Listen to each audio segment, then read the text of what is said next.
Bem-vindos a mais um FBC Cast, um podcast feito por nós, alunos do projeto Jovens do Futuro, da Fundação Batista Central. Eu sou o Neto. E eu sou o Clisman. E hoje vamos falar sobre saúde e fisioterapia. Para isso, convidamos Richelle, fisioterapeuta formado pela Universidade Federal do Ceará, sócio proprietário da clínica chamada Ritote Fisioterapia, e convidamos a Larissa, estudante de fisioterapia da UFC no 5º semestre, dona de uma loja de artigos de mesa chamada Cutime. E eu queria passar a oportunidade de vocês para vocês se apresentarem para o pessoal e contar um pouco mais sobre a vida de vocês. Show de bola. Mais uma vez é um prazer estar aqui com vocês. Tem sido algo desafiador para a gente, querendo ou não falar ainda é algo desafiador. Mas a gente está muito feliz de poder estar aqui, tanto eu quanto a Larissa. Então, me apresentando, eu me chamo Richelle, eu sou um discípulo de Jesus, sou fisioterapeuta, já sou formado há 3 anos, me formei, como você falou, na Universidade Federal do Ceará. Sou hoje sócio proprietário da Ritote Fisioterapia e também sou preceptor do projeto de assistência e prevenção às disfunções do joelho, que é o Papo Joelho da UFC. Inclusive, a Larissa também faz parte. Então, mais uma vez, é um prazer estar aqui com vocês. E olá, me chamo Larissa Souza, sou estudante de fisioterapia do 5º semestre da Universidade Federal do Ceará. Hoje também estou aí atuando como extensionista do projeto Papo, a gente trata lá de disfunções de joelho. E tenho também a minha loja, que o Tico a gente falou, a loja de mesa posta. Sou também daqui da IBC, nós congregamos aqui, eu congrego há 3 anos, no qual também nós somos servos. E para mim é um prazer estar conversando com vocês sobre a minha profissão, que é aquilo que eu amo. Eu acabei esquecendo de um negócio muito importante, eu sou casado com a Larissa. Somos casados, somos casados há 1 ano e 4 meses. 1 ano e 5 meses, é uma coisa muito importante. Massa, vocês já estão há um bom tempo juntos, certo? Conta como foi a história de vocês dois como casal pra gente. Vai, pode ir. Michelle e eu, a gente conhece de vários locais, né? O primeiro dele foi o condomínio. A gente se mudou para um condomínio, assim, era novinho, condomínio, eu tinha 12 anos, né? Tu também, mais ou menos 13 anos. E aí eu conhecia ele apenas de vista, né? Assim, via ele lá brincando com as pessoas, com as crianças lá, e eu nem descia, tipo, você era totalmente isolada. Porém, a gente estudava no mesmo colégio, que era o Teleios. E aí, a gente tinha 2 sedes, né, diferentes. Era o Júnior e a sede. O Júnior era até o 8º, a sede era do 9º até o 3º ano. E aí, quando foi no ano de 2015... eu fui pra sede, né, porque teve aquela transição do 8º pro 9º ano. Aí quando eu cheguei lá, tinha um grupo de oração na hora do intervalo. Aí quando cheguei nesse grupo de oração, vi ele lá, eu disse, esse não é crente? Nossa, eu sabia não. Porque eu via ele, né, assim, ele tava sempre na piscina do Nacional Alec, camara amarelo, era tipo assim mesmo. Exatamente. Discípulo Neymar. Discípulo de Neymar, tinha um moicanozinho, né, com a trança. Moicatrança. Exatamente. E aí realmente, ele não era cristão ainda nessa época. Aí tu pode falar um pouquinho. Então assim, em 2015 eu conheci a Larissa nesse ambiente do grupo de oração em si. 2015 foi quando eu conheci a Cristo também, eu já estava aqui na IBC. Mas esse processo de realmente conhecer a Cristo, de deixar a fé simplesmente naquele raso, né, e buscar mergulhar realmente algo mais profundo, aconteceu em 2015, isso no ambiente escolar, inclusive, eu fui impactado por um amigo, e daquela época em diante eu conheci a Larissa, e começamos a conversar um pouco mais sobre tudo em si. Era bem assim, amizade mesmo, foi algo natural. Foi depois do meio do ano, né, nisso. Ele ficava me convidando pra descer, né, lá pro deck, aí me convidava, ele sempre deixava na porta da minha sala, depois do grupo de oração. E isso a gente foi se aproximando de forma muito natural. E aí a gente se apaixonou, né, um pelo outro. Porém, eu não queria gostar de ninguém naquele ano. Era uma promessa que eu tinha comigo mesmo, só eu focar nos meus estudos, não ia me apaixonar por ninguém. Até porque a gente era muito novo. Novinhos, Ela né? tinha 15, eu tinha 16 Eu vi anos. quase 15, né? Nessa época que a gente tava só mesmo amizade. E aí, e nesse ano eu tinha decidido que eu ia namorar com 18 anos. E ele tava nesse processo aí, né? Enfim, nesse processo dele com a caminhada com Cristo. Também não tava focado nisso. E aí, teve um dia que ele falou, né, pra mim, gostava de mim, né? Eles Falou que tinha... tinham crush por elas. Foi triste. Mas foi o que saiu na hora e deu certo. Mas, exatamente. Mas nesse processo em si de 2015, né? Nós não começamos a namorar, por exemplo, já na época, até pelo fato de a gente entender que nós éramos muito novos, então a gente buscou se conhecer realmente durante um bom período para depois começar a namorar. Inclusive, nós só começamos a namorar em 2018, né? A gente passou por um processo bem demorado de realmente se conhecer, entendendo também que a Larissa não achava que estava no momento ideal para começar a namorar. Então, por exemplo, a gente foi... Eu falo que eu fui dar a primeira bitoquinha nela, o primeiro beijinho nela depois de 2 anos e 8 meses. Então, foi algo que foi, se você for pegar os anos, é algo realmente muito demorado, mas foi extremamente abençoador pra gente, foi algo que fez uma diferença gigantesca na nossa caminhada e fez com que as coisas ficassem mais fáceis também durante todo o processo, até pelo fato de a gente ter se conhecido muito novo. Nós buscamos casar o quanto antes, mas, por exemplo, nós fomos casar, eu com 25, eu com 24, ela com 23 anos, onde já havia se passado um bom tempo, né? Querendo ou não, 15, 16 anos, eu me casar, foi um bom período de tempo. Então, também ter paciência, buscar se conhecer mais, isso nos ajudou também no processo em si, na caminhada cristã e na construção do nosso relacionamento. Mas basicamente isso. Legal. E namoro, noivado, aí 11 meses de noivado e casados. Muito legal, muito legal. E aí, enquanto vocês se apresentavam aí, a gente percebe que é muita coisa, empreendimentos, a profissão de fisioterapeuta. Então eu queria entender aí como é a rotina de vocês para conseguir conciliar isso tudo, né? São muitas coisas. sim, Então, como é que funciona aí? realmente é algo que é desafiador pra gente, muito pelo fato da gente ser recém-casado. Então, nós estamos há 1 ano e 5, vai fazer 5 meses agora, né? Então, faz pouco tempo que nós somos casados, então a gente ainda está no processo, pode falar que está no processo de adaptação, Ainda tá, né? de se conhecer mais, por mais que a gente já se conhecesse já há um bom tempo, estar junto dentro de uma casa é diferente, a rotina se torna diferente, Responsabilidade. as responsabilidades muito diferentes. Isso pesa, por exemplo, muito para mim nessa questão também, como homem, de cuidar de uma casa, de cuidar da minha esposa. Então é um desafio grande pra gente ter que equilibrar tudo, né? Buscar equilibrar tudo na parte tanto do nosso relacionamento em si, na construção do nosso relacionamento, da nossa família, quanto também nos outros aspectos que são ligados a trabalho e tudo mais. O trabalho é muito importante para mim, mas a minha família é mais. Então, eu considero que o principal é a Larissa, minha esposa. Então, acontece algo, eu preciso estar com ela. Eu não...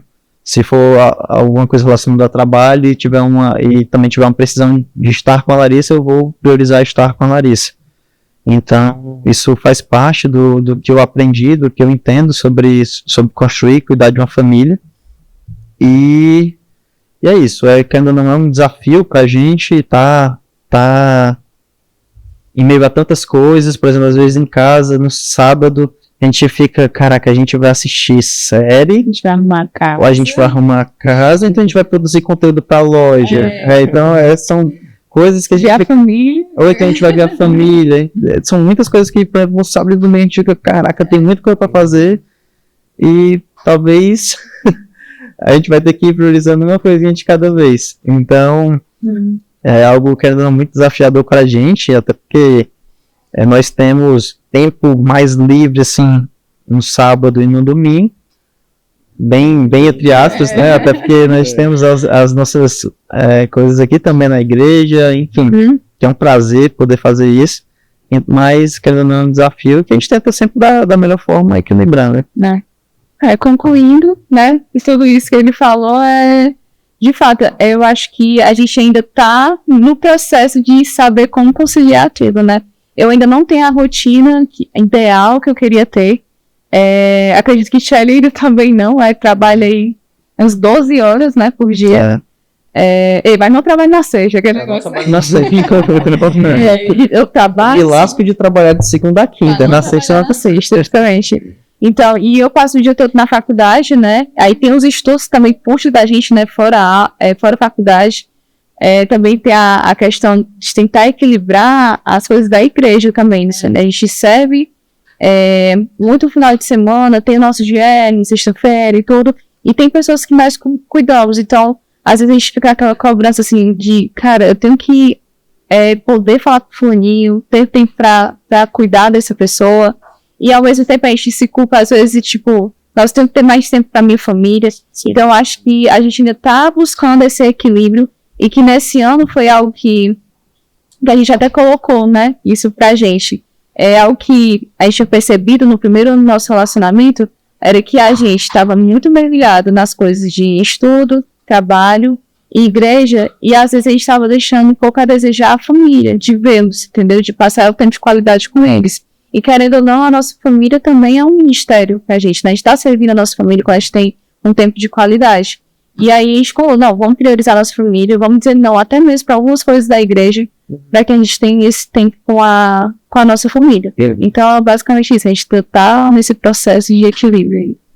Eu queria saber como foi a escolha de cada um pela área da saúde. Sempre foi a fisioterapia que vocês queriam? Sempre foi essa área? Quer começar? Aí eu Vou começar, porque é muito longo. Mas não, fisioterapia não foi a minha primeira opção. A fisioterapia, ela entrou na minha vida. Primeiro eu descobri o que era a fisioterapia, o que ela atuava pelo Richelle, né? Assim, porque como a gente estava junto desde ali dos 15, 16 anos, eu acompanhei todos os processos dele escolher a profissão, dele estar na faculdade e a graduação dele toda, né? Mas eu, quando era criança, eu gostava da área da saúde, né? E eu achava que a única profissão que tinha da área da saúde era medicina.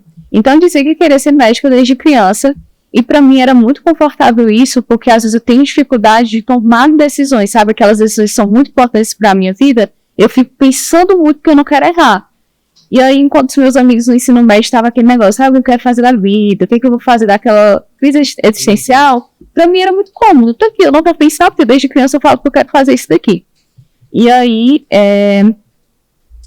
fiquei toda a minha vida falando que queria fazer medicina. Quando foi no terceiro ano do ensino médio, isso me já tinha entrado, né, na fisioterapia. Eu já conhecia já algumas coisas. Tinha coisas que ele falava comigo que eu falava, cara, eu não sabia que a fisioterapia atuava nisso. E aí, no terceiro ano do ensino médio, o Teleus, ele fez uma excursão de escola na Unicris. E quem apresentou a Unicris pra gente foi uma fisioterapeuta. Aí tem uma parte lá que é só de atendimentos, né, dos alunos lá da fisioterapia.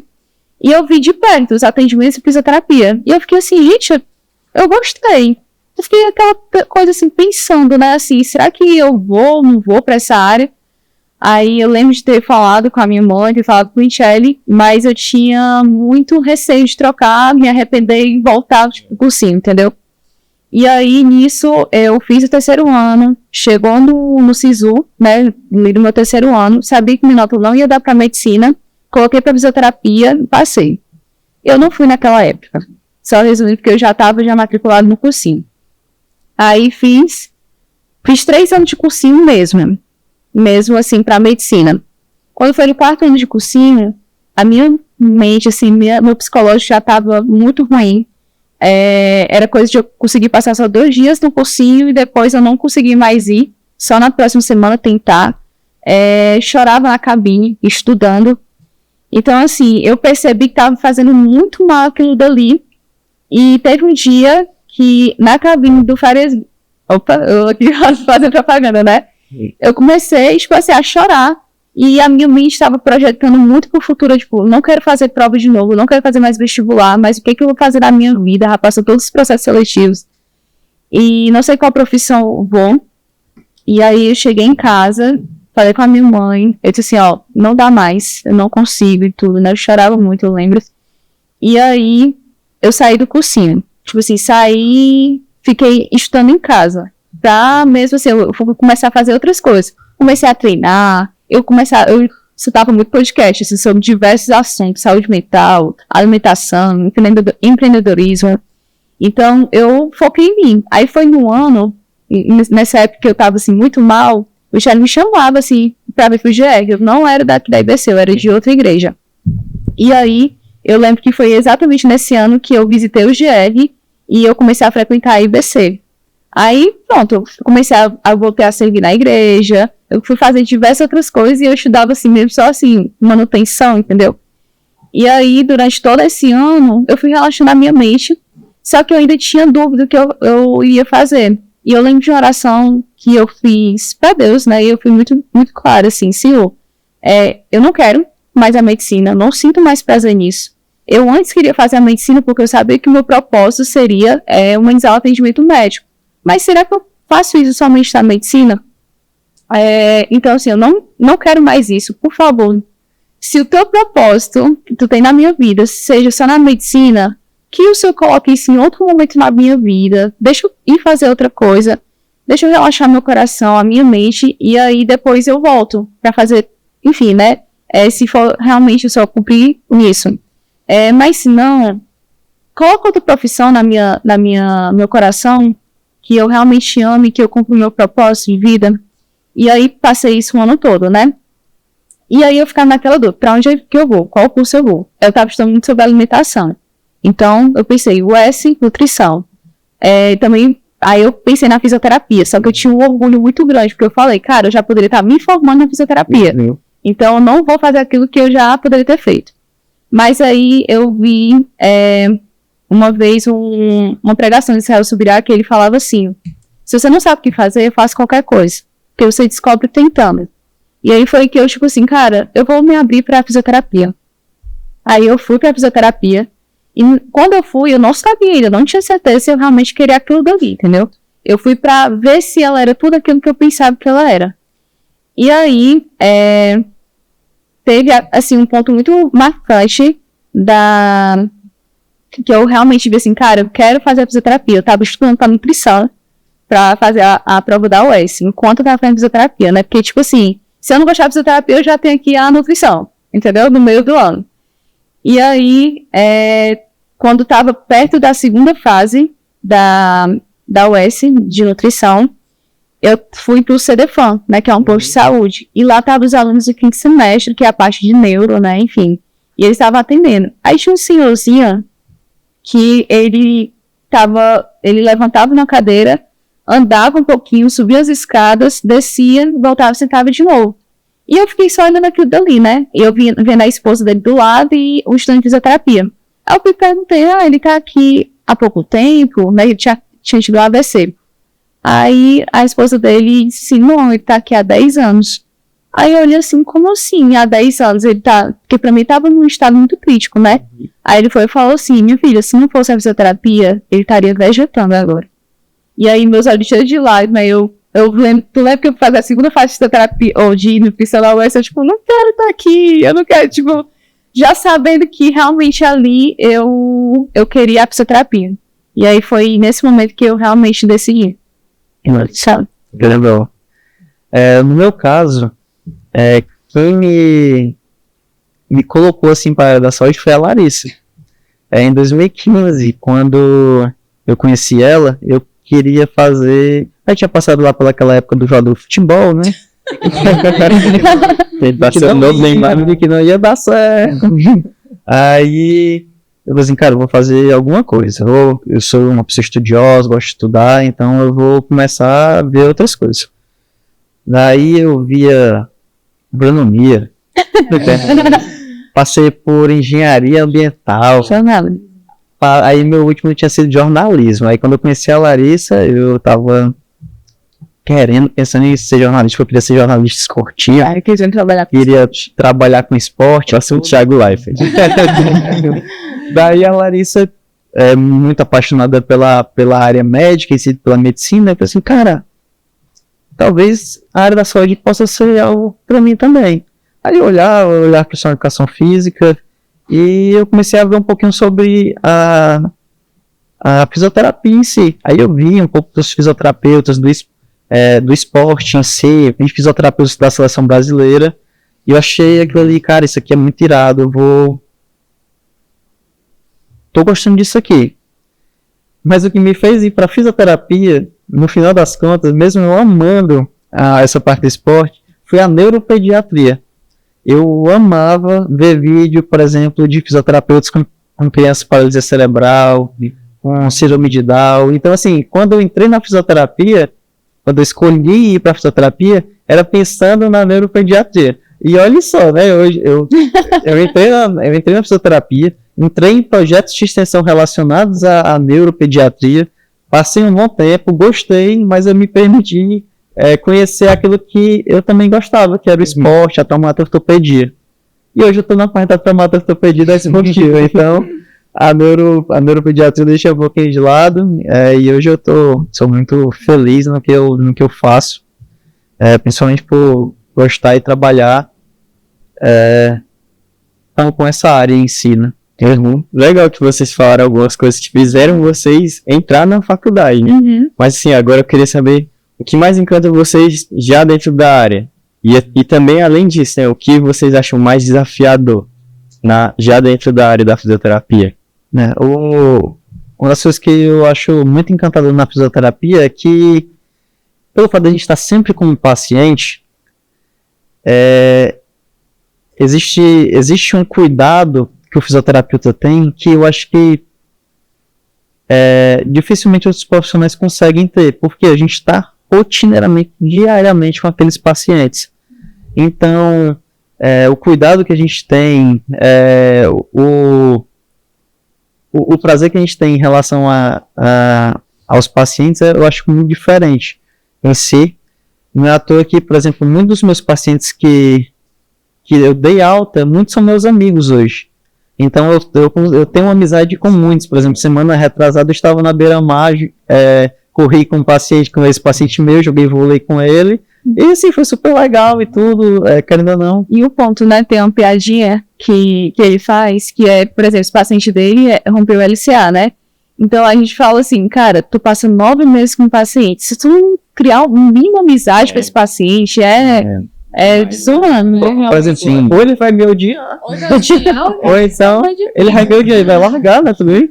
Ou ele vai virar um amigo, querendo ou não, passar 9 meses, 1 ano com um paciente, por exemplo, um paciente de LCA, para retornar ao esporte.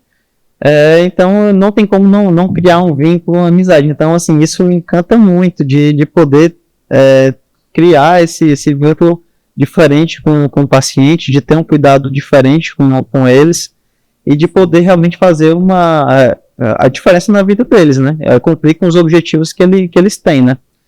E algo que eu acho muito desafiador ainda hoje, por mais que já esteja bem melhor, é fazer com que as pessoas elas entendam que a fisioterapia ela deixou de ser gelo, choquinho, infravermelho, só massagem há muito tempo. Se a fisioterapia fosse somente isso, eu nunca seria fisioterapeuta. Então, é algo que, querendo ou não, ainda é desafiador. As pessoas me procuram e querem entender o que é que eu faço. Porque meu atendimento é mais caro do que o outro, por exemplo. Uhum. Por quê? Porque existem diferenças da forma do tratamento. Eu trabalho hoje baseado no que a ciência me entrega, né? Então, é algo que, querendo ou não, ainda é um desafio mostrar o seu valor como fisioterapeuta e mostrar que a fisioterapia não é mais aquela ideia de ficar só fazendo carinho, beijinho, carinho. Já tem uma perspectiva mais voltada pro exercício em si, exercícios terapêuticos, funcionais, que vão devolver função, atividades da vida diária desse paciente, vão devolvê-los, por exemplo, para o esporte também. E o que eu acho mais encantador da fisioterapia é ver a evolução do paciente, sabe, assim, do ponto zero até a alta dele. Então, como eu ainda sou muito nova nisso, né, ainda no atendimento de pacientes, mas o pouco que eu já tive, ver ele saindo mesmo desse ponto em que ele tá mal, e tipo, poxa, depois de um mês ele melhorou em relação a dores. Coisas que ele não conseguia fazer, mas que era muito importante para ele, e ele deixou de fazer por conta das dores ou algum déficit que ele tem. Agora ele consegue fazer, entendeu? Devolver ele para aquela atividade que ele mais gosta. Por isso que quando a gente faz a nossa avaliação, a gente pergunta, né? Qual é o seu queixo principal? Qual é o seu objetivo aqui com a gente na fisioterapia? Tem deles que é tipo, cara, eu só quero voltar a andar direito. Minha marcha, ela é um pouco, fala, né? Eu ando um pouco assim, castigando. Já tem gente que fala, cara, eu parei de fazer meu esporte por conta dessa lesão, eu quero voltar ao esporte. Então, são objetivos diferentes. E a gente, como fisioterapeuta, a gente escuta o objetivo do paciente para entregar essa funcionalidade para ele, entendeu? E o que eu acho desafiador até o momento é justamente alinhar as expectativas, né, assim, com o paciente. Às vezes você quer, tipo, cara, eu quero que esse paciente fique bom. E aí ele quer mais. E eu fico com aquele receio, às vezes, tipo assim, de não estar atendendo às expectativas dele. E além disso, envolve um pouco o que o Thierry falou, de as pessoas, elas darem mais importância para a opinião do médico do que para o fisioterapeuta, entendeu? Então, em alguns momentos, cada um, né, tem sua devida importância, mas eles escutam mais, sabe, assim, o médico do que o fisioterapeuta tem ali para reabilitar ele. Então, eu acho que acredito que seja isso. Sim. Houve algum momento marcante da vida de vocês que confirmou que essa era a área de vocês, que estavam na área certa? Sim. Eu acho que ao longo da graduação em si eu tive diversos momentos como esse, de, por exemplo, fazer uma criança dar os primeiros passos, quando eu estava na área da neuropediatria, fazer um paciente pós-AVC que já estava no hospital há 15 dias, deambular pela primeira vez e ele chorar e a gente chorar junto com o paciente, eu chorar junto com o paciente, porque aquilo ali era muito lindo e muitas vezes a gente deixa de valorizar as coisas simples, né, da vida, né? Então, para ele foi uma luta conseguir se levantar de uma cadeira e poder dar os primeiros passos, né, novamente. Então, por exemplo, isso foram pontos muito importantes e que me fizeram querer e entender que, cara, aqui é meu lugar. Mas eu gosto de sempre dar um exemplo também que foi relacionado até o que a Retouch hoje representa. A Retouch, o C da Retouch é uma cadeira de rodas e o H é uma pessoa correndo. É como se fosse uma pessoa correndo. Esse é um caso de um paciente, nós fizemos essa mudança na nossa logo por conta de um paciente que chegou pra gente, ele teve fratura das duas tíbias, ele quebrou as duas canelas em um acidente de moto com um ônibus. Só do fato dele estar vivo já é motivo de celebração, mas a gente conseguiu fazer com que aquele cara saísse da cadeira de rodas, voltasse às atividades básicas de vida, como subir uma escada, levantar de uma cadeira, como também nós conseguimos fazer com que ele retornasse ao trabalho dele, que ele era garçom. Então vocês sabem quanto um garçom, por exemplo, anda, corre, se movimenta, sim. Como também fazer com que ele voltasse a jogar futebol, que era uma grande paixão dele. Então, com 5 meses de recuperação, com a fisioterapia, de forma bastante intensa com ele conseguiu retornar uma coisa que ele amava, que era o futebol, e que, assim, poxa, foi um grande desafio para mim, como profissional, e que quando nós conseguimos chegar naquele ponto, um dia que eu consegui dar alta dele, eu falei assim, caraca, é para isso que eu tô aqui. Realmente extremamente desafiador. Talvez alguns já desistiriam, tanto o paciente quanto o fisioterapeuta, mas nós chegamos até aqui e conseguimos. Então, a fisioterapia, ela normalmente, geralmente, ela me dá sempre uma lembrança de, cara, tu tá aqui por esse motivo. Sim. No meu caso, eu já falei, né, o primeiro que foi, o que me fez realmente, cara, é a fisioterapia. Mas teve um recente que foi no estágio de traumato-ortopedia, que foi agora no quarto semestre, lá no IJF. Tinha um senhorzinho lá que ele sofreu um acidente de moto, já estava lá há 3 meses. Então, assim, a fratura dele aqui no braço, já tava, tipo, ele tinha tido a fratura, não fez a cirurgia, então ela tava consolidado tudo errado. Ele teve fratura na cervical 1, então só pelo fato dele estar, tipo, ter o movimento da perna já é uma vitória, não ter perdido esses movimentos. E quando eu fui fazer o primeiro atendimento nele, teve um momento que a gente foi colocar ele de pé e ele, tipo assim, tá tão debilitado, tão magrinho, que ele desmaiou nos meus braços. Aí, tipo, ele apagou. Do nada, assim, desmaiou. Aí o irmão dele foi e falou, não, normal. Tipo assim, tudo que ele só consegue, no máximo, tipo assim, ficar em pé, fica em pé aqui, eu já tenho que sentar ele de novo, né? Porque ele não aguenta, porque ele já tá debilitado, né, ali. E aí, foi um pouco traumático, entendeu? Eu lembro do professor tá lá e ele, tipo assim, olhando aqui o pulso dele pra ver se tava ok, tava vivo ainda. E aí, quando foi o próximo atendimento, ele já tava um pouquinho melhor em relação a isso, né? Já tinha se alimentado bem antes. E a gente foi evoluindo, e parecia que toda vez que eu queria, tipo assim, sempre evoluir mais ele, sabe? E aí, quando foi no meu último dia de estágio no JF, eu comecei a andar com ele lá, em alguns passos só. Mas eu falei pra ele, cara, eu quero que você saia daqui andando mesmo, assim, passe pela porta e tudo. Nem que depois você vá na cadeira de rodas até lá embaixo, mas eu quero que você saia andando. E o irmão dele também estava empolgado em relação a isso, né? Daí, no meu último dia, a gente conseguiu colocar ele de pé, ele andou pela enfermaria. E, tipo assim, foi pra mim, assim, uma vitória aquilo dali, porque eu realmente me dedicava a ele, eu queria que acontecesse aquilo dali. Sei que às vezes, né, foi até um feedback de um professor meu que estava lá orientando, ele falou, tipo, tenta não se apegar tanto aos pacientes, porque talvez o prognóstico dele não fosse dessa forma. Então você ia ficar muito frustrado, iria se decepcionar. E aí foi isso, que foi muito marcante para mim, ver a evolução desse paciente. Muito legal, muito legal. E agora eu queria falar um pouquinho também você tem uma clínica, né, a Retouch Fisioterapia, e lá dentro dessa clínica você iniciou um programa junto com outro profissional de nutrição, que é o programa do Prepara Atleta, né, uma questão de prevenção.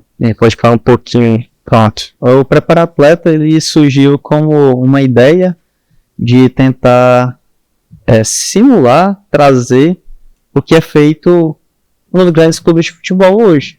Não só de futebol, mas de vôlei, enfim. Todo atleta, quando ele chega das férias, ele passa por uma série de avaliações e também ele passa por uma construção.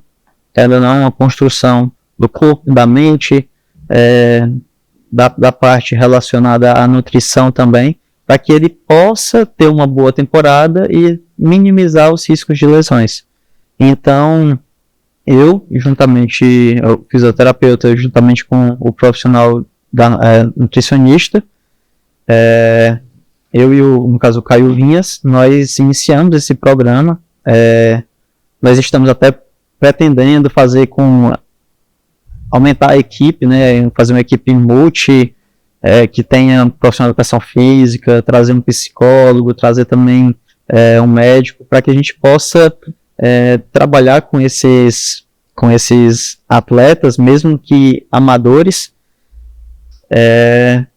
e mostrar em si a importância de toda essa preparação para minimizar as lesões dele. Então nós passamos por uma série de avaliações, como também de intervenção voltada ao que foi encontrado nas avaliações. Então, se nós vemos que é necessário aumentar a força de quadríceps, por exemplo, desse paciente, nós assim faremos durante as intervenções. Se for necessário fazer um ajuste na dieta dele por conta do percentual, enfim, vai ser feito esses ajustes. Então, nós consideramos isso algo muito importante em si, porque isso minimiza as lesões. Treinar minimiza lesão, você construir o seu corpo para algo minimiza lesão. Você ter um bom sono, você vai minimizar a sua lesão. você vai minimizar uma chance de ter uma lesão. Você se alimentar bem, você também vai fazer isso. Você ter encontros com a família, você poder ter uma vida social bacana, isso vai te ajudar. Então, é difícil às vezes explicar isso para um atleta amador, que fala, mas eu sou um atleta amador, mas joga todo dia. Então, nem profissional faz isso, né? Nem profissional joga todo dia. Então, já que tu tá fazendo essas loucuras, vamos cuidar também disso. Bora construir um corpo voltado pro esporte também, para que você possa evoluir durante esse processo. Então, a ideia do preparar atleta é minimizar esse risco de lesão desses pacientes e, consequentemente, também melhorar a performance dessas pessoas, né? Sim. E você entrou com esse programa de prevenção, né? Trazendo aí a importância da prevenção, mas vocês acreditam que a visão ainda apenas reabilitadora da profissão do fisioterapeuta ainda permanece? E aí eu pergunto tanto dos profissionais quanto dos pacientes, né, que chegam lá para vocês. A grande maioria dos pacientes ainda levam a fisioterapia como uma profissão reabilitadora. Hoje, pelo menos os meus pacientes, eu durante todo o processo em si de tratamento, eu falo da importância da continuidade, da importância dele continuar como uma forma também de prevenção. Não obrigatoriamente como fisioterapeuta, mas ele precisa continuar de alguma forma para que ele preserve o corpo dele da melhor forma possível. Então, é algo que a grande maioria das pessoas ainda não veem a fisioterapia dessa forma, tanto na parte, às vezes, de vou procurar um recovery, um atendimento voltado para o relaxamento muscular. Às vezes pensa que só tem que ir quando está nas últimas. E não é necessário. As pessoas elas gostam de ir para o fisioterapeuta quando está realmente lascado, está lesionado mesmo. E não é necessário isso. Você pode nos procurar justamente para evitar isso. Até porque se você faz isso, você vai ter uma economia muito grande, principalmente na parte financeira. Além do fato de que você ainda vai continuar no seu esporte, nas suas atividades da vida em si. Você não vai precisar se afastar do trabalho, por exemplo. Então, se você tem esse mínimo cuidado possível, já faz uma diferença gigante. Para o fisioterapeuta, eu acredito que os fisioterapeutas que hoje estão mais atualizados, eles já falam bastante sobre isso. Sim, acho que o maior desafio é sim trazer isso para o paciente, trazer essa importância. Por exemplo, eu tive um paciente no consultório que ele fez um tratamento comigo, um tratamento evoluiu super bem, depois foi pro profissional de educação física, estava evoluindo bem, depois começou a jogar direto, de forma muito rotineira, basicamente todo dia, jogava às vezes 2 jogos por dia, e uma hora a lesão vem. Quanto mais você se expõe a algo, maior a chance de você ter uma lesão. Então isso é muito simples, quanto maior a exposição, maior a chance de lesão. Agora, e eu falava, cara, não deixa o teu preparador, não vai só jogar não, continua lá o trabalho com ele. Infelizmente voltou esse mês para tratar de novo, porque não teve os cuidados básicos em relação à prevenção, ele jogar todo dia, e aquele negócio, hoje ele tem que parar de jogar bola para se cuidar. Antes, talvez se ele estivesse só fazendo o trabalho preventivo, o trabalho de construção, ele não precisaria, com certeza ele não precisaria deixar o futebol de lado. Ele só teria que saber escolher um jogo, entendeu? Não precisa jogar todo dia, né? Tem esse sentido, né? Acaba a reabilitação, começa já de novo a prevenção. Exatamente. Pois e como vocês enxergam aí a entrada da fisioterapia nessa atenção primária, nessa prevenção? O que vocês acham que precisa ainda para ela se consolidar nessa parte? Tem algo que sempre é falado, assim, na faculdade, né? Pelo menos no início da minha faculdade, quando a gente estava sobre a atenção primária, é o óbvio, né?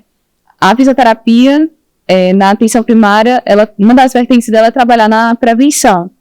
Se eu trabalho prevenindo, eu vou evitar outras coisas, né? Outras lesões, outros problemas, outras disfunções. E isso faz com que a gente economize, né? O governo economize em níveis mais complexos, né? Da área da saúde. Então, se eu tô ali focada na prevenção, eu posso evitar gastos maiores, como o Michele falou. Ele poderia estar pagando ali só a prevenção e tudo, o acompanhamento fisioterapêutico, mas depois faz pior. Tem que, às vezes, fazer uma cirurgia, tem que pagar pela cirurgia, depois pagar o tratamento durante tantos meses, enfim. Então, eu acho que isso evita, né? Também essa... Isso, exatamente. E assim, poxa, às vezes se a gente for pegar na atenção básica, né, nos postos de saúde, às vezes o que o fisioterapeuta precisa no posto de saúde? Ele precisa do básico. Né? E esse básico, nem se você pega só esse básico, eu acho que não paga nenhuma cirurgia de, por exemplo, um idoso que teve uma fratura de fêmur, porque ele caiu, entendeu? Agora puxando um pouco mais para essa parte do idoso em si, né? Então, às vezes a gente precisa de coisas tão simples, né? Que é pedido, sim, pelo fisioterapeuta, a gente não tem. E, poxa, é um gasto grande, né? Que, querendo ou não, se tem, por exemplo, uma cirurgia. E depois ele vai ter que ir pro posto de novo para cuidar da físio, né? Então, é algo que, se a gente entende um pouco mais sobre a importância disso, a gente deixa de gastar muito dinheiro, né? E é o que a gente até estava conversando, né? Antes de iniciar aqui o podcast, nós estudamos na mesma universidade, né? Neto também. E, para mim, quando eu cheguei na universidade, que eu vi o CDFAM, que é um posto de saúde, eu fiquei surpresa em lá ter fisioterapia, por exemplo. Eu não sabia que fisioterapeuta estava em posto de saúde. Porque ainda é algo assim que a gente não vê tanto, sabe? Senão não é algo que... Não a cultura dos postos de saúde trabalhar com isso ainda. E... Por mais que ele esteja na equipe. Ele esteja na equipe, justamente.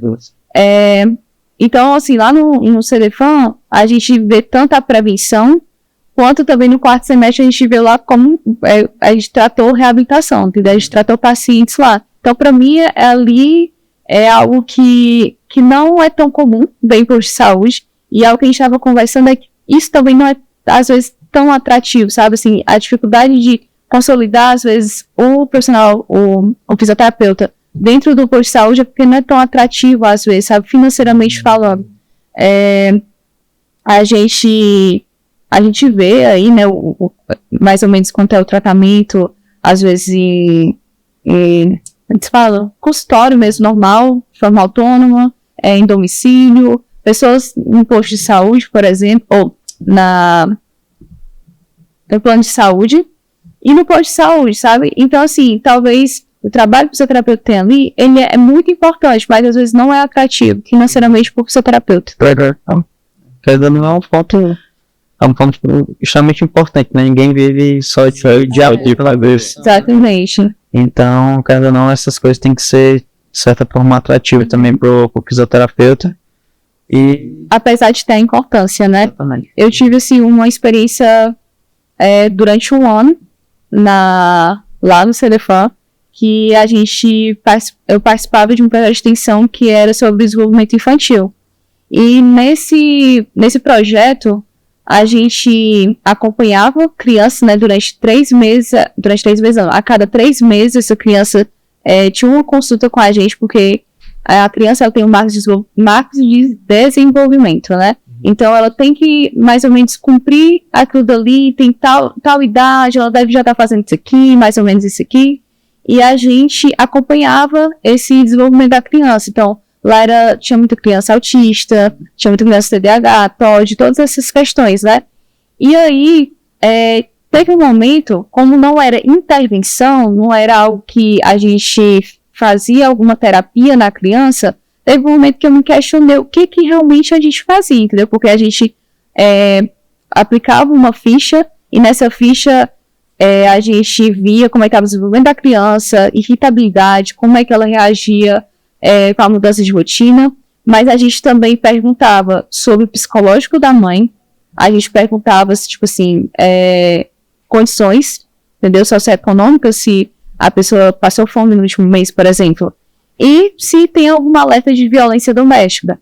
Então, em uma ficha só, eu conseguia ver se a criança estava desenvolvendo bem. Nisso a gente passava algumas orientações para a mãe, tinha muita criança que tela, irritava, não dormia bem a criança. Às vezes a criança só precisa ter uma boa noite de sono, entendeu? E uma rotina bem estabelecida para ela seguir direitinho, né? Então, orientações para as mães, que muitas vezes não tinha. Tinha muitas mães, assim, com quadros depressivos, então a gente já encaminhava ela para grupos, terapia em grupo, entendeu?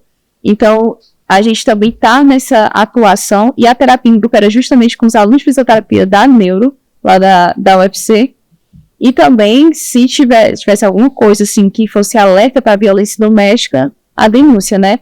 E eu ficava perguntando, e o que faz com o relatório que a gente faz aqui? Aí foi que eu descobri que, por exemplo, o relatório que a mãe pega da escola, o relatório que pega ali do acompanhamento que a gente faz todo mês, e vai juntando isso, ela consegue, tipo assim, comprovar que a criança dela, às vezes, precisa de participar de algum projeto que dê um benefício, sabe, assim, gratuito, para acompanhamento, fonoaudiólogo, fisioterapia, essas coisas, ou mesmo benefícios do governo. Então, era basicamente isso que a gente atuava dentro do posto de saúde, a parte da neuropediatria. Legal.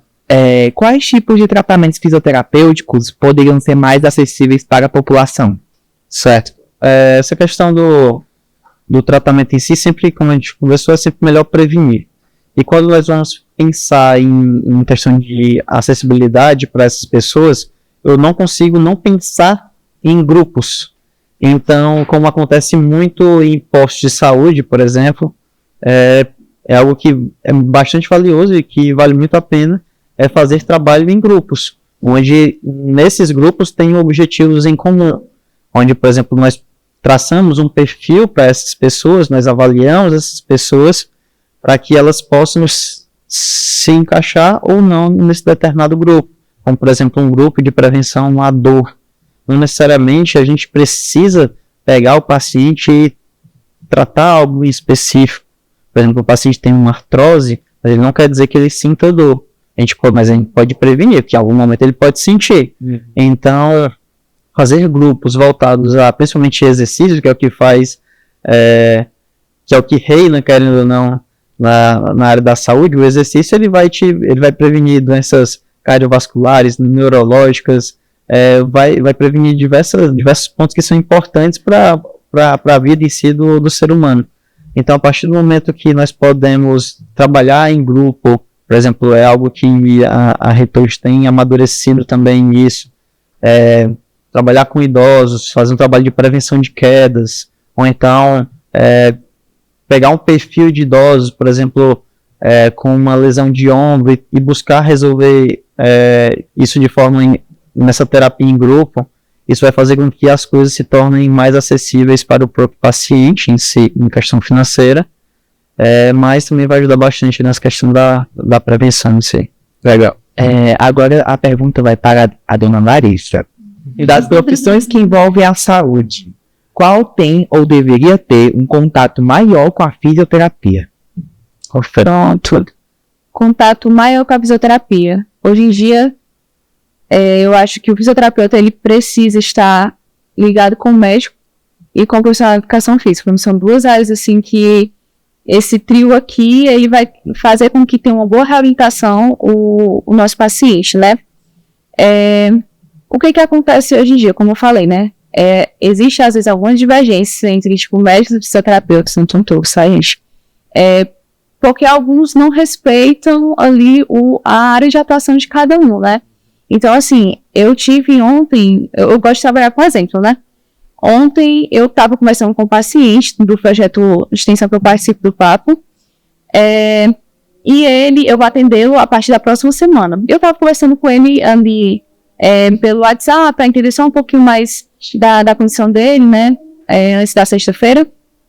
E aí ele falou para mim, né? Porque aconteceu algo assim muito específico que era para ele ter 2 vezes por semana, mas acabou que ele só conseguiu, tipo, para uma vez por semana. Foi algo muito específico que aconteceu.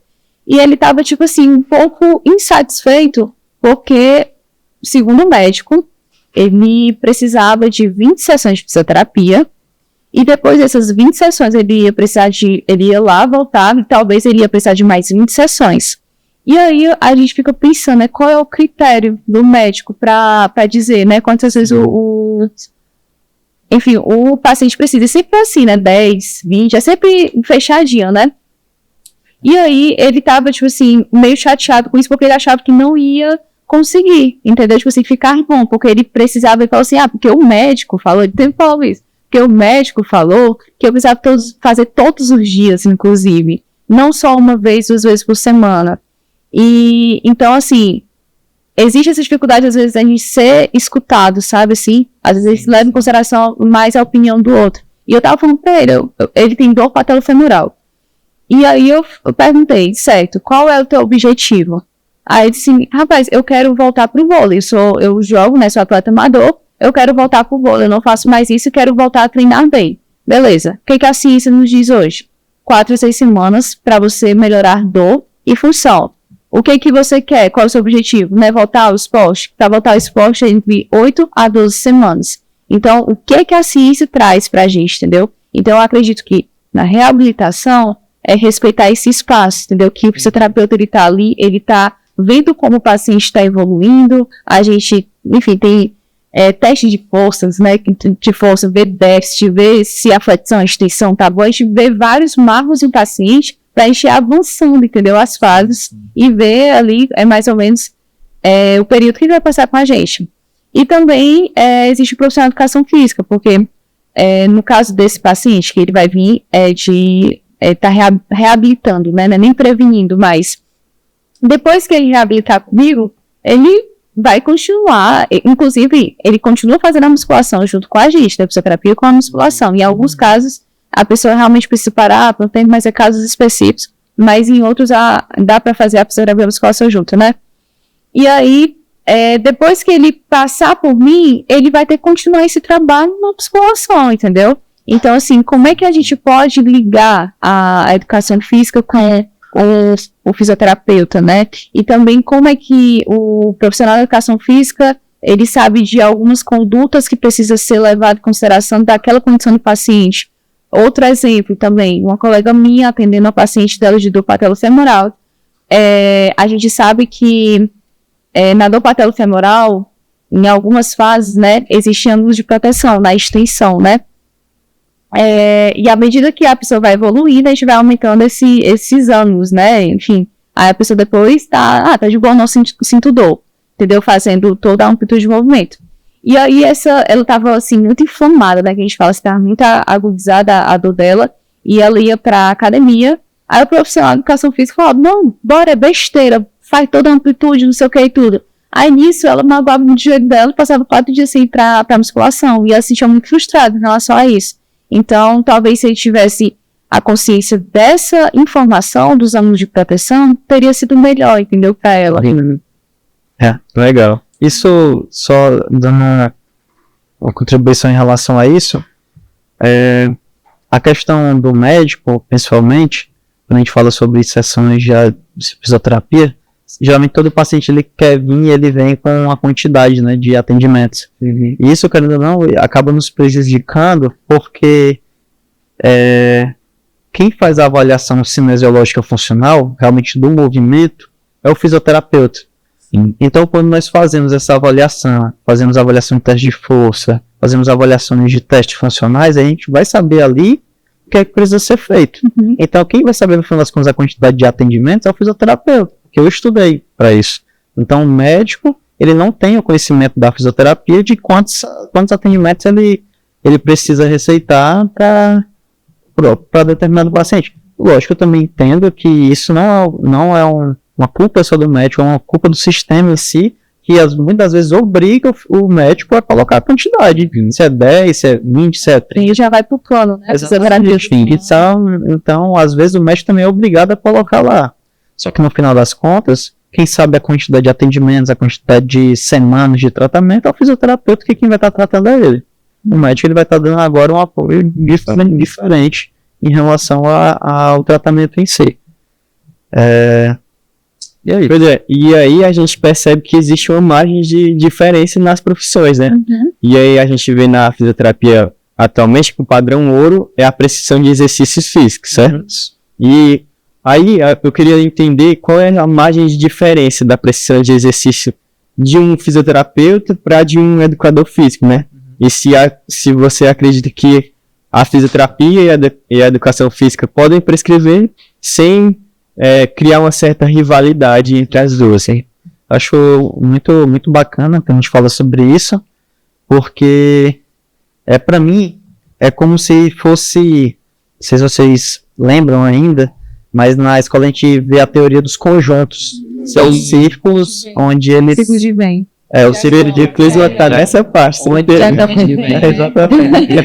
Exatamente. Então, nesse momento, a gente vê um círculo onde, por exemplo, tem um profissional de educação física e tem um círculo com o fisioterapeuta, e vai ter um período, um momento que eles vão se encontrar. É um ponto de interseção entre as áreas. Verdade. Então, sim, o fisioterapeuta ele pode atender, por exemplo, um cara que não tem nenhuma lesão e está buscando ali fazer um protocolo de prevenção de lesão, e com base nisso o fisioterapeuta vai passar exercício, vai trabalhar em cima dos pontos que precisam ser melhorados, consequentemente também vai melhorar a performance desse paciente. Como também um profissional de educação física, ele pode, por exemplo, atender uma paciente com artrose. Poxa, uma artrose é uma condição crônica. Então, quer dizer que aquele paciente que tem artrose, ele vai passar o resto da vida com artrose. Não tem mais o que fazer. Aí vai passar o resto da vida com a fisioterapeuta? Não, de forma alguma. Então, existem sim esses pontos de ligação entre o fisioterapeuta e o profissional de educação física, onde, no final das contas, o que eu gosto de falar, que é o que mais importa, é que saiba o que estão fazendo. Então, se o profissional de educação física sabe o que está fazendo, o fisioterapeuta sabe o que está fazendo e está resolvendo um problema daquele paciente, está tudo certo. Normalmente, sim, você vai ver um profissional de educação física, às vezes, trabalhando com um paciente que tem dor no membro. E não tem problema, porque o exercício pode melhorar. Então, mas talvez exista um momento que ele precise ir para a fisioterapia? Sim, também existe esse momento.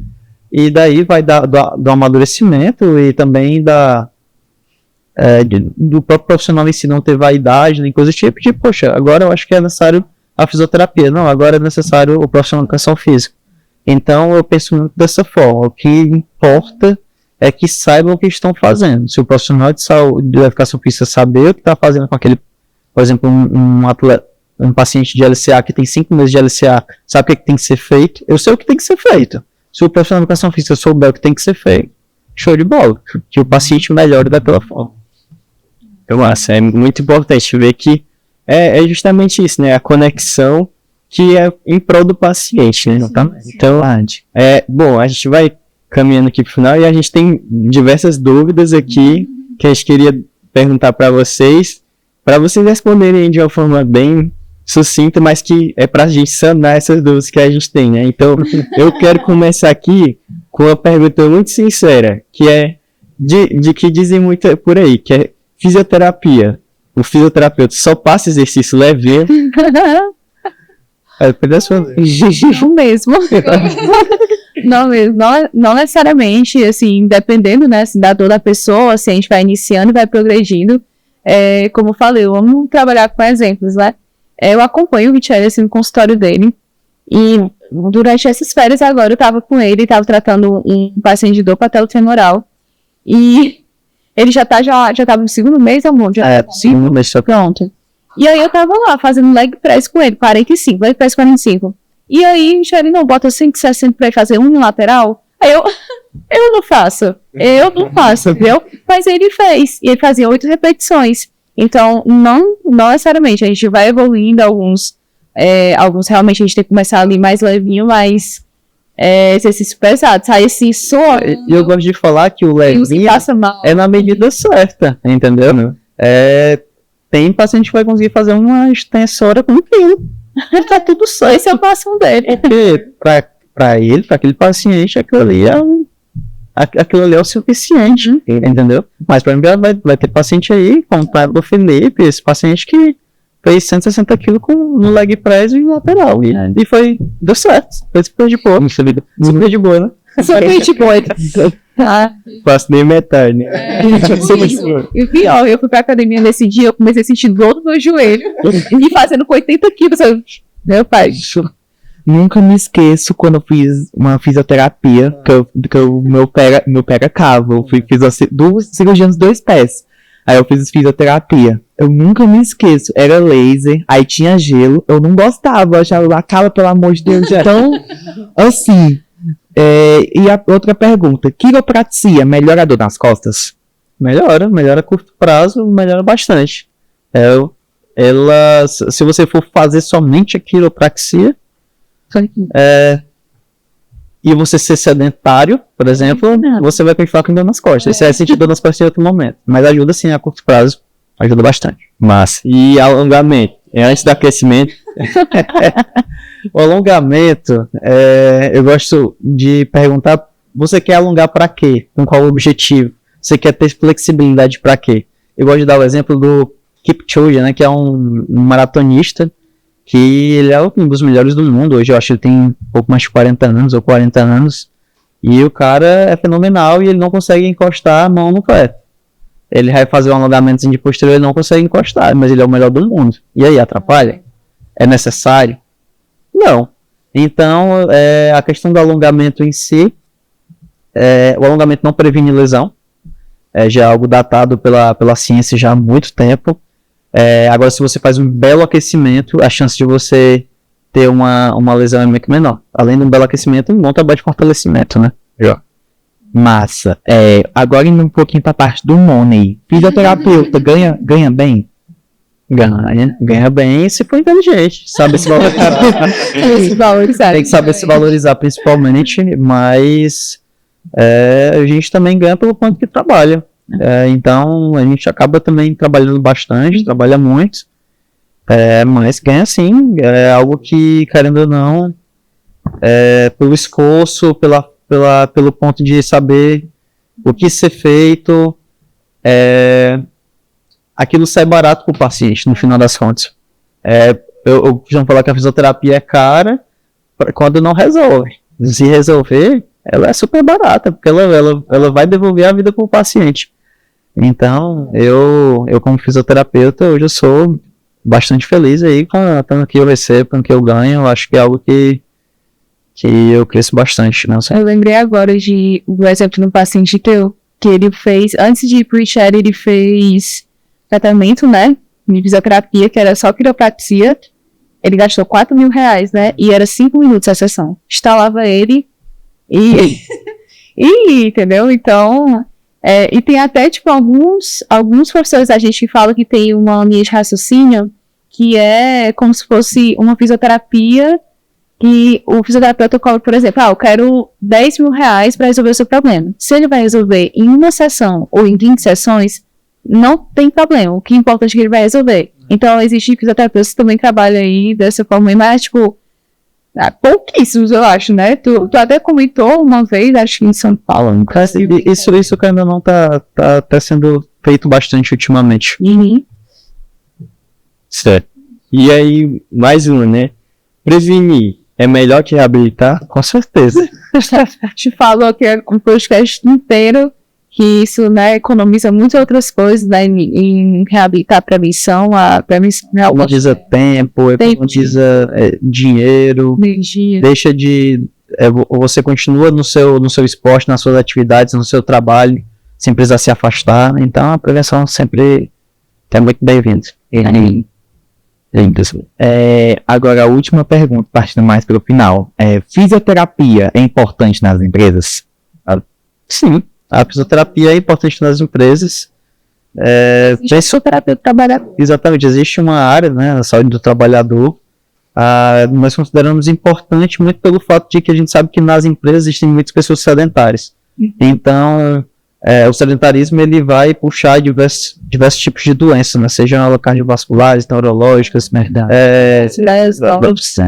doenças ligadas à questão da saúde mental em si também. E a gente sabe do poder do exercício para isso. Então, quando um profissional tem esse apoio, um profissional que está na empresa tem esse apoio também do fisioterapeuta, é muito bem-vindo, porque ele consegue também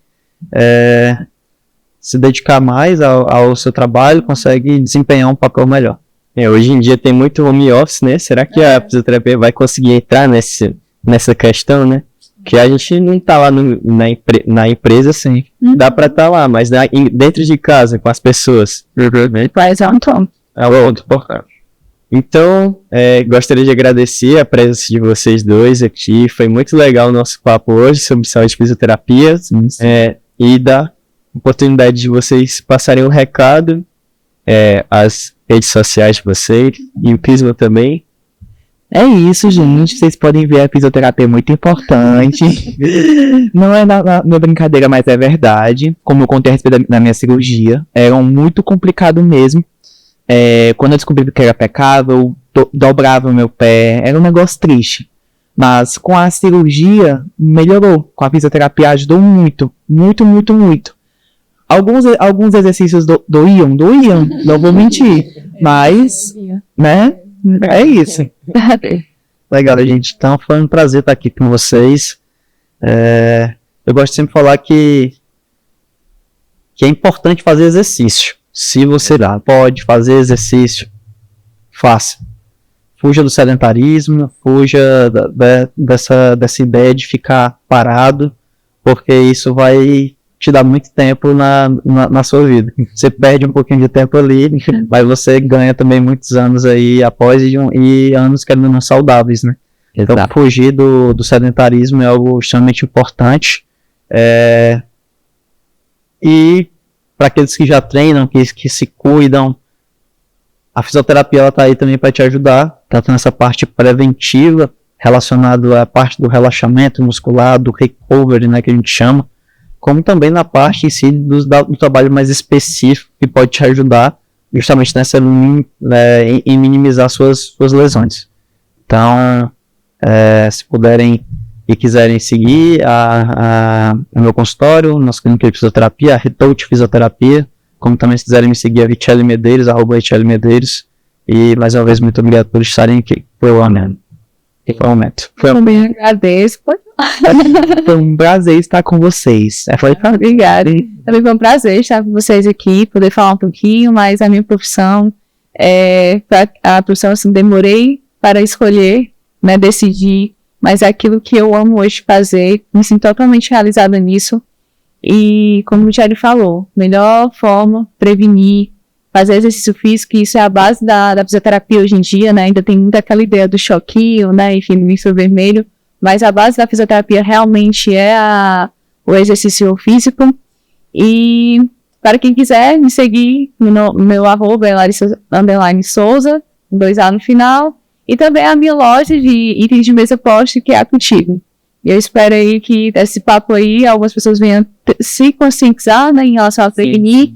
E talvez algum jovem que se inspire, gostou da profissão, enfim, siga com isso. Também ficarei muito feliz. E é isso, obrigado. Bom, é isso. Sigam a Fundação Batista Central. E é isso. Até a próxima, gente. Tchau, gente.